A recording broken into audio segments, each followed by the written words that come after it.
पूरग्रस्तांच्या मदतीला बाप्पा, लालबागचा राजा मंडळाकडून मोठा चेक. राज्यातील शिक्षकही 1 दिवसाचा पगार देणार. राज्यात गेल्या काही दिवसांपासून सुरू असलेल्या मुसळधार पावसाने शेतकऱ्यांचं अतोनात नुकसान केलेलं आहे. शेतातील पिकांसह माती आणि जनावरं वाहून गेलेली आहेत. त्यामुळे बळीराजावरील या संकटात आता माणुसकीचा आधार देण्यासाठी हात पुढे सरसावले आहेत. राज्याचे मुख्यमंत्री देवेंद्र फडणवीस यांनी तात्काळ 2,215 कोटींची मदत पूरग्रस्तांसाठी जाहीर केलेली असून पुढील काही दिवसात ही मदत शेतकऱ्यांपुढे पोहोचेल असंही त्यांनी म्हटलेलं आहे.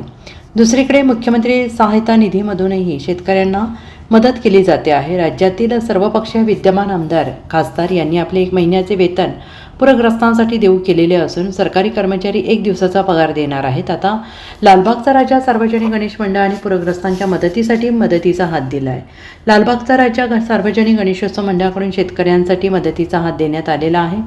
लालबागचा राजा मंडळाकडून पावसामुळे नुकसान झालेल्या शेतकऱ्यांसाठी तब्बल 50 लाख रुपये मदत करण्यात आलेली असून मंडळाकडून मुख्यमंत्री देवेंद्र फडणवीस यांच्याकडे 50 लाखाचा धनादेश सुपूर्द केला जाणार आहे.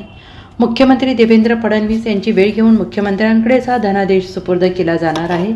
तर राज्यातील सर्व शिक्षक आपला 1 दिवसाचा पगार पूरग्रस्तांच्या मदतीसाठी देणार आहेत. राज्यात झालेल्या जोरदार पावसामुळे आणि पूर परिस्थितीमुळे शेतकरी पूर्णतः कोलमडला आहे. शेतातील पिकांचे नुकसान झालेलं आहे. त्यामुळे हतबल झालेल्या शेतकऱ्यांसाठी राज्यातील सर्व शिक्षकांच्या वतीनं 1 दिवसाचं वेतन या पूरग्रस्त शेतकऱ्यांसाठी दिलं जाणार आहे, अशी माहिती राज्याचे शिक्षण मंत्री दादा भुसे यांनी आज पत्रकारांशी बोलताना दिली आहे. Bureau report, SBN Marathi, Mumbai.